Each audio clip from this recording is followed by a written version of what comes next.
Taste the Daily. Pongal பண்டிகையையொட்டி மண்பானை வாங்க மக்கள் ஆர்வம் காட்டாததால் விற்பனை மந்தமாக உள்ளதாக தொழிலாளர்கள் வேதனை தெரிவித்துள்ளனர். திருப்பூர் மாவட்டம் உடுமலை காந்திநகர், எஸ்விபுரம், பள்ளப்பாளையம், பூளவாடி, தேவனூர், புக்குகளம், புதூர் ஆகிய பகுதிகளில் பொங்கலுக்கு புதுப்பானை தயாரிக்கும் பணி தீவிரமடைந்துள்ளது. இந்த நிலையில் தற்போது மண்பானை தொழில் மிகுந்த சிரமத்தை கொடுத்து வருவதாக தொழிலாளர்கள் தெரிவித்துள்ளனர். மேலும் திருப்பூர் மாவட்டத்தில் மண் கிடைக்காத காரணத்தால் கோவை பகுதிகளில் மண்ணெடுக்கும் சூழல் உள்ளதாகவும் இதனால் தொழிலாளர்கள் பாதிக்கப்படும் சூழல் உள்ளதால் திருப்பூர் மாவட்ட எல்லையில் தேவையான மண் கிடைக்க ஸ்டாலின் அரசு ஏற்பாடு செய்ய வேண்டும் என்றும் போதிய நிதியுதவி செய்ய வேண்டும் எனவும் மண்பானை தொழிலாளர்கள் கோரிக்கை விடுத்துள்ளனர். மண் சரியாக கிடைக்காதனால நாங்கள் பக்கத்து மாவட்டத்துக்கு போயிருக்கும்போது அங்கே இருக்கிற தொழிலாளருக்கு மண் பத்துலன்னு சொல்லி அவங்களும் போராட்டம் பண்ணி தான் எடுத்துட்டு இருக்கிறாங்க. அதனால எங்களுக்கு திருப்பூர் மாவட்டத்திலே கிடைக்கிற மாதிரி எங்களுக்கு ஏதாவது அரசாங்கம் பார்த்து உதவி பண்ணாங்கன்னா சௌகரியமாக இருக்கும். இருந்தாலும் மக்கள் இடையில கொஞ்சம் நல்ல மண்மாலையை விரும்பி வாங்கிட்டு இருந்தாங்க. இப்போ சமயகாலமாக பார்த்தீங்கன்னா கொஞ்சம் வாங்குறது கொஞ்சம் மக்கள் குறைச்சிட்டாங்க. எங்களுக்கு இந்த தொழிலை நம்பியே நாங்களும் ஓடிட்டு இருந்ததுனால எங்களுக்கு வருமானம் கொஞ்சம் போதுமானதான் வந்துட்டு இருந்தது. இப்போ இந்த கார்த்திகை வழக்கெல்லாம் பார்த்தீங்கன்னா மழை பெஞ்சு வியாபாரம் சரியாக இல்லாதனால எங்களுக்கு அதில் தொழில் முடக்கமாச்சு.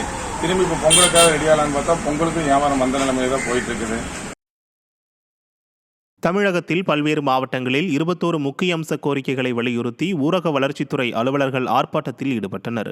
அதன்படி நாகை மாவட்ட ஆட்சியர் அலுவலகம் முன்பு நடைபெற்ற ஆர்ப்பாட்டத்தில் ஊரக வளர்ச்சித்துறையில் காலியாக உள்ள ஊராட்சி செயலாளர் பணியிடங்கள் உள்ளிட்ட அனைத்து நிலை பணியிடங்களை நிரப்ப வேண்டும், ஊராட்சி செயலாளர்களுக்கு சிறப்பு நிலை, தேர்வு நிலை, வரையறுக்கப்பட்ட ஓய்வூதியம் உள்ளிட்ட பல்வேறு கோரிக்கைகளை வலியுறுத்தி ஆர்ப்பாட்டத்தில் ஈடுபட்ட அரசு அதிகாரிகளை காவல்துறையினர் கைது செய்து அராஜகத்தில் ஈடுபட்டனர்.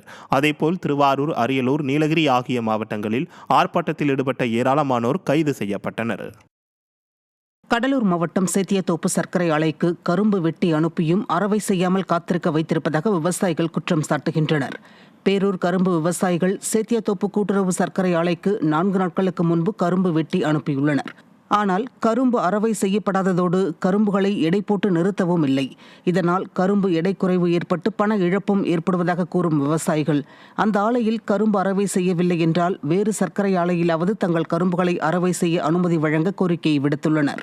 மேலும் இது தொடர்பாக கரும்பு கோட்ட அலுவலகத்தின் முன்பு தங்கள் கோரிக்கைகளை வலியுறுத்தி பேச்சுவார்த்தை நடத்தினர். 3 ஆண்டுகளாக இதே நிலை நீடிப்பதாகவும் கரும்பு அறவையை விரைந்து துவங்கவில்லை என்றால் தொடர் உண்ணாவிரத போராட்டம் நடத்தப்படும் என்றும் அவர்கள் எச்சரித்தனர்.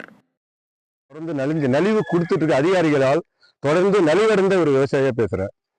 இந்த வருஷமும் கரும்பு அறவை துவங்கத்துக்காக தொடர்ச்சியா கடந்த 3 ஆண்டுகளாக இதே பிரச்சனை தான். ஆனா இந்த வருஷமும் அதே பிரச்சனை தான். மில்லை ஓபன் பண்றேன்னு சொல்லிட்டு 3 நாளா கரும்பு வெட்ட சொல்லி என் லோடு கரும்பு லோடு 2 லோடு கொண்டு போய் சக்கரால நிறுத்தி வச்சுக்கிட்டு மெக்கானிசம் பண்ணிட்டு இருக்காங்க.